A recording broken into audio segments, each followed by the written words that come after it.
Tonight on Sideline. The regular season is winding down. Perfect season's playoff position and pride on the line tonight. McGill-Tulane, one of only 4 unbeaten teams left in Southwest Alabama. Tonight, the third-ranked Jackets try to make the Hornets of Baker their latest victim. Jubilee Stadium in Daphne packed out as the Trojans welcome their neighbors from Fairhope. And St. Paul's is riding high with a number 3 ranking in 5A. Viger comes to the Hill to try to slow down the high-scoring Saints. We're cued and ready to go with another edition of Sideline. You've got the best seat in the house. All the scores from all the big games. It's all coming up right now on Sideline. Sponsored by Palmer's Toyota Superstore.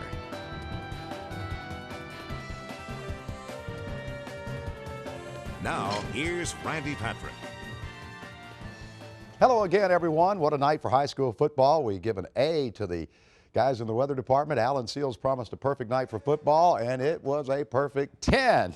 All right, and let's go right to the action over at the Lip, Michael Boulevard. Homecoming for the McGill-Tulane Yellow Jackets, who for the second straight year start the season 7-0. The Baker Hornets coming in tonight after losing last week to the Murphy Panthers, trying to regain that form. Got them 5 wins so far this season, but they found the going tough because Jason Smith hooked up with Carl Lee early in the game. That's 7-0 in favor of the team in black and orange. The Yellow Jackets give me 6. Here comes Barron Tyson, the outstanding running back for Baker. He's into the end zone, stretches it out, touchdown. 7-7 game on, but Jason Smith going to hook up with Christopher Knowles, who finds pay dirt. And it's all McGill-Tulane as they cruise to another win. The Yellow Jackets ranked number 3 in the state in 6A, a perfect 8-0 with the Murphy Panthers coming up. Mary Montgomery taking on the Davidson Warriors tonight. Lots of pink tonight at Ladd Peoples Stadium. We're going to see a lot of pink as we have been seeing the last couple of weeks because of Breast Cancer Awareness Month in October. 17-0, the Davidson Warriors had the lead when we arrived, and you know what? They didn't score anymore in the second half, a scoreless second half, and that's your final score. 17-zip. Davidson improves to 7-1 on the season. MGM falls to 2-6. Fairhope and Daphne tonight. Oh yes, this is a great rivalry game on the Eastern Shore, and a packed house tonight, as you would expect. Daphne's offense on the move. Horace Johnson into the end zone. Touchdown. It's 7-3 now in the first quarter in favor of the home team with that touchdown. But Fairhope coming back. Watch this throw and catch. What a beautiful catch by Nate Andrews. And he didn't break stride. What a beautiful toss and catch for the Pirates. 9-7 in favor of Fairhope. And your final score in this one goes to Daphne in a close one, 26-25. How do you like that? Wow, what a game between 2 outstanding 6A teams on the Eastern Shore. Northview from the Dothan area visiting Foley tonight. Homecoming at Foley. Northview looking to spoil Foley's homecoming festivities. And quarterback Galen Harris with the pass to Adrian Brooks. Yes, you don't see that, but it's a touchdown. PAT no good. Cougars up 6-0 early. Lions trying to get something going. Mason Taylor fumbled the snap, and it's recovered by Northview in excellent field position. The drive stalls, but late in the first quarter, Jalen Harris on the quarterback keeper, and all the way down the sideline he goes, and he's down to the 5-yard line. Can't get to the pylon. That will set up this touchdown pass by Lopez Pittman, and Northview has stunned the Foley fans early in this one. Foley would rally, but the rally would not be enough. 41-39, another exciting high school football game tonight in the Mobile area. Theodore and Blunt tonight. Here come the Leopards. They didn't have Quintarius Toppings, their outstanding quarterback again tonight. He's still nursing that sore ankle. And Theodore struggling on the season, coming in at 1-6. Blunt 4-3. Mikkel Clemens to DeLorean Bethea, who scampers in for the score. 7-0 in favor of the Leopards. Bobcats driving now. Blake Christie operating from the shotgun. He fires, and it's picked off by Terrence Massey for the Blunt Leopards. And that's going to get the offense back out. 3 plays later, Clemens returns the favor as Terrell Snipes will grab the tip ball. The Bobcats would not be able to punch it in, and you saw the final score there in favor of Blunt, 28-7. All right, Viger and St. Paul's. Anytime these two teams get together, it's game on. And Usually a defensive affair. Start of the second half. Saints are up 7-0. Jordan Huff on offense for St. Paul's. Coughs up the football, and the Viger Wolves recover, and that will put Devin Adams in action. The quarterback down the middle to Shaquille Ward. He's got it down at the 1-yard line, and Adams will call his own number here and gets in to tie the game at 7 apiece. St. Paul's would take a 14-7 lead before Devin Adams, avoiding the pressure, steps up, fires, and finds Stephen Watts, who got behind the defender, watching, and he takes it 7 yards for the tying score, 14-14. That would send the game into overtime, and the Viger Wolves get the overtime edge and win it. Viger beating St. Paul's tonight 20-17 in overtime. Yet another exciting conclusion to a high school football game tonight.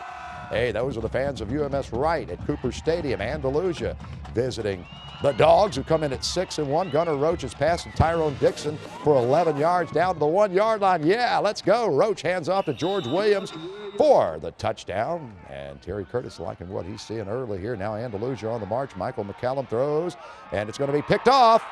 Robert Beard for the Dogs. It's the Bulldogs versus the Bulldogs, and a 31-yard nifty return for Robert.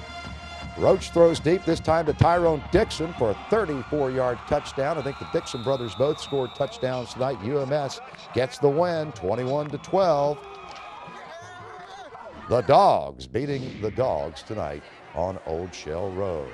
Spanish Fort homecoming, and some lovely ladies tonight. LaFleur visiting Spanish Fort. Joel Poe handed it off to Sammy Tolbert. Number 1 is in for 6. That's a 9-yard run. And give me 6 push-ups for points. And the block punt. And Jacob Godwin got a hand on it. Ronald Smith with the sports scoop. That's another touchdown. Mark Freeman liking what he sees. How about that? It looked like a San Francisco Giants or 49ers helmet there, didn't it? Poe under pressure to Kylan Cotton for another touchdown, and it's all Spanish Fort tonight. I think they led 42-14 at the half, and they win 52-14. The Toros victorious tonight. It's time for Sideline's Lucky Dog of the Week, sponsored by Aaron's. And the Gulf Shores, and hey, that's a talented Dolphin down there in Gulf Shores, folks. You don't see this too often. Hey, this might go viral. You never know.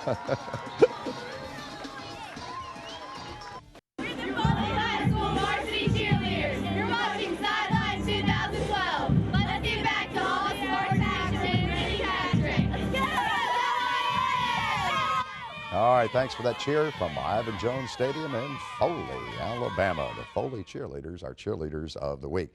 Well, Bayside Academy at home tonight hosting Cottage Hill. Bayside coming in at 3-4. They've lost 3 of their last 4. And Bayside on offense here. And here comes a big play from Zachary Dias. He weaved in and out of would-be tacklers and turns it on and takes it to the house. Zachary Dias making a highlight here tonight with a touchdown, and Bayside Academy gets the win, and a big win, 47-7 over Cottage Hill tonight. The Admirals with the win. Our next stop, Gulf Shores, and lots of pink tonight in Gulf Shores. Williamson's Lions visiting.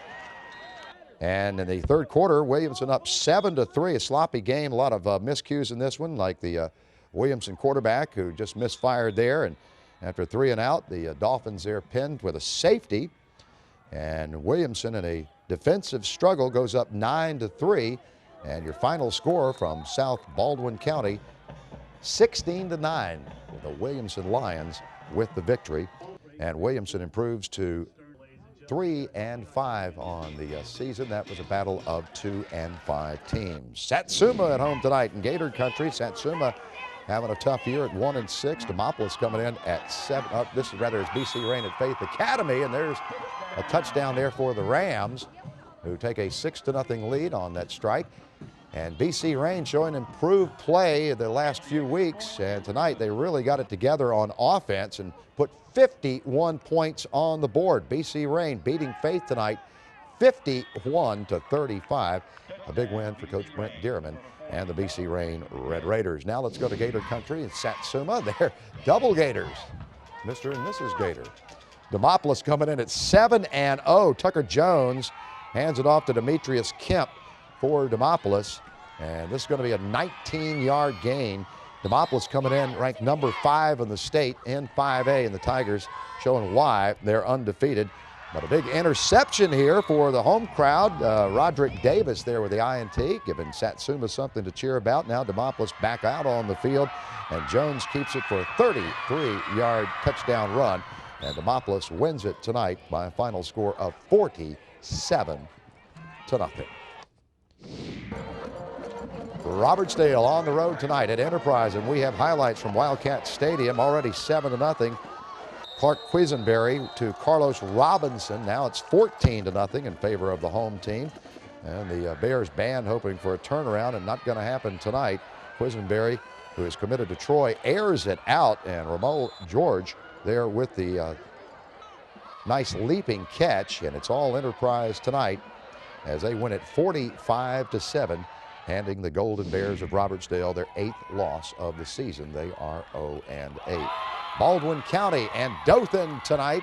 And Baldwin County, another team struggling on the season and find the going tough tonight on the road at Dothan. Baldwin County 0-7 and make it 0-8 as Dothan improves to 6-2 tonight. They win it 52-17 over the Tigers of Baldwin County. Last night at Land Peoples Stadium, the Murphy Panthers thought they were in great shape against the Bryant Hurricanes. Why not? They went up 21-0, led 21-6 at the half, but Bryant turned it on and had a big second half and scored the game-winning touchdown on the final play of the game. 29-28, your final score Thursday night. The Bryant Hurricanes stunning the Murphy Panthers. Rush into your Southern Ford dealer for the Great American Tailgate event. Your Southern Ford dealers are proud to recognize this week's Coach of the Week. And our Coach of the Week, Steve Mask from St. Paul's High School, unfortunately tonight came up short in a close one in overtime to the Viger Wolves. He, of course, a former assistant coach of Jimmy Perry, took over when Perry left last year. He has 16 years head coaching experience. Once was the head coach at Colbert County when he led them to the 3A state championship back in 2002. Keith Palmer here from Palmer's Toyota Superstore. You got to see this play. And back to the lip, McGill Tulin kicking off at the 50-yard line. Thomas Hanlon with the sand wedge to Filbert Marshall. Are you kidding me? It works to perfection. Check it out again. Little high lofter and right to his teammate, and the onside kick is good. Yeah, you've got to see that play. Let's check the scoreboard. Jackson beats Citronelle tonight, 40-6, your final score. Washington County handing Mobile Christian its first loss of the season, 21-7. St. Luke's on the road wins 49-18 at Fruitdale. Thomasville, big winners over Monroe County tonight. Opt gets a shutout at W.S. Neal, 14-0. T.R. Miller wins on the road at Strawn by 2, 19-17, your final score there. Choctaw County and Sweetwater tonight, 34-14. Of course, Choctaw playing with a lot of players who were suspended, so too is Leroy playing with suspended players. They come up short at Flomaton. Southern Choctaw 48-7, winners over Milry. It's McIntosh winning 12-6 tonight over Johnson, and Blackshear 50-22 winners over Marengo. Tomorrow, Auburn on the road at Vanderbilt at 11:21 on the SEC Network. The Jags playing Florida Atlantic at Land Peoples Stadium at 2:30. It's homecoming, and Alabama playing the Tennessee Volunteers at 6. That game live on ESPN. Enjoy the day, enjoy the weekend. We'll see you again next week. Thanks for watching, everyone. You've been watching Sideline on WKRG News 5. Tonight's show was sponsored by Palmer's Toyota Superstore,